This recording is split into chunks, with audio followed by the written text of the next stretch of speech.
င်းကအမျိုးသမီးပြည်သက်တွေကြားထဲမှာရေးပန်းစားနေတဲ့မင်းသားလေးအောင်စုံမှုနဲ့ဆိုင်ရမိုးတို့အပါအဝင်လူငယ်လူပညာရှင်တွေကိုစစ်အာဏာရှင်တပ်အတွက်စစ်မှုထမ်းဆင့်ခေါ်ဖို့ပြူစောတိကောင်းဆောင်ပောက်ကူတော်ကတိုက်တွန်းလိုက်ပါတယ်။ဇူလိုင်24ရက်နေ့မှာထွက်ပေါ်လာခဲ့တဲ့ပောက်ကူတော်ရဲ့ရုပ်သံထုတ်လွှင့်ချက်မှာအဲ့ဒီမင်းသား2ယောက်နဲ့အတူလူပညာရှင်တွေကိုစစ်မှုထမ်းဆင့်ခေါ်ဖို့သက်ဆိုင်ရာကိုတိုက်တွန်းလာခဲ့တာပါ။ဒါအပြင်လူပညာလောကကတသစ္စာလူငယ်တွေတရုတ်ဆောင်တွေကိုပါစစ်မှုထမ်းခိုင်းဖို့စာနဲ့တကွာဆင့်ခေါ်ဖို့ကိုလည်းပောက်ကူတော်ကထည့်သွင်းပြောဆိုထားတာလည်းတွေ့ရှိရပါတယ်။ဒါပေမဲ့အုပ်ချုပ်ရေးမှုတွေကတော့စင်ကော်ရဲမှာမဟုတ်ကြောင်းနဲ့စင်ကော်မဲ့အုပ်ချုပ်ရေးမှုကလည်းပြုံးမှာပဲလို့ထည့်သွင်းပြောကြားခဲ့ရလဲတွေ့ရှိရပါတယ်။လူစော်တွေကောင်းဆောင်ပောက်ကိုတော်ကတော့သူရဲ့ရုပ်သံထုတ်လွှင့်ချက်မှာအနုပညာရှင်တွေဟာတာပေါင်းညာစားတွေနဲ့တာကူးတွေဖြစ်တယ်လို့လည်းထည့်သွင်းပြောကြားခဲ့တာလည်းတွေ့ရှိရပါတယ်ရှင်။ရုပ်သံကားကိုကြွကြွချင်ကားပြနိုင်လို့နိုင်ငံတော်ဇက်မင်းသားလို့တင်စားခေါ်ရလောက်အောင်မြင်လာတဲ့အောင်စမှုအကားအကော်မျိုးစုံရှိတဲ့အထဲမှာအခက်အခဲဆုံးအနှုတ်အစိတ်ဆုံးအကားတစ်ခုကရုပ်သံကားပဲဖြစ်ပါတယ်။အခြားအကားတွေက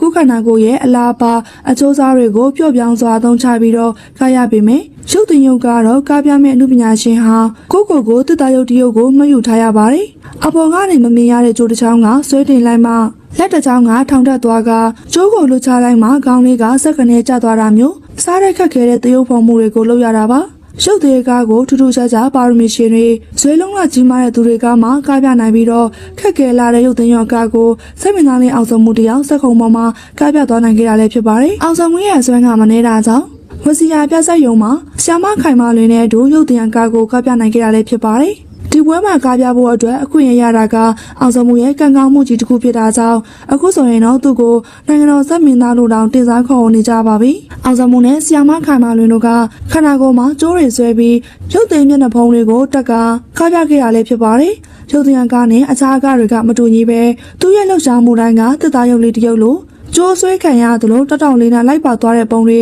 အေးရုပ်ကျိုးပြက်ခွင်ကျသွားပုံတွေကအစားပြနေရလဲဖြစ်ပါတယ်တကယ်လူကတရုပ်ဆောင်နေရရောဟုတ်ရဲ့လားတကယ်ရုပ်တရုပ်ကြီးအသက်ဝင်လာလားလို့တောင်ထီအောင်ထင်မှာပြစ်စင်ရောက်တဲ့အထိကိုအောင်စုံမှုကအမှုပညာကိုပေါ်နိုင်ခဲ့သူတယောက်လည်းဖြစ်ပါတယ်တချို့တွေကအောင်စုံမှုကိုရုပ်တရုပ်မကတတ်ဘူးလို့ထင်နေပေမဲ့ရုပ်တရုပ်ကတတ်တယ်လို့ကိုယ်တိုင်ကလည်းရုပ်တရုပ်ကြိုးဆွဲပြီးတော့လည်းကပြနိုင်ပါတယ်တောက်တော်ကျောင်းသားဘဝမှာလည်းရုပ်တရုပ်အကမှာထူးချွန်လုံးနိုင်ငံခြားမှာတွားရောက်ပြရတဲ့အထိကိုဒီပညာရဲ့မှာကြောကျင်ခဲ့သူတယောက်လည်းဖြစ်ပါတယ်ခေတ်တွေပြောင်းလဲလာတာနဲ့အမျှလူငယ်အများစုကခေတ်ပေါ်အကားတွေနိုင်ငံတကာကဖြေပြမှုတွေကိုသာပို့ပြီးတော့စိတ်ဝင်စားလာကြပြီးတော့မြမရိုးရရုပ်သင်းရုပ်ကတပြေးပြေးနဲ့မိမိပြောက်ကွယ်သွားမယ့်အခြေအနေနဲ့ရင်ဆိုင်နေရတဲ့အချိန်မှာ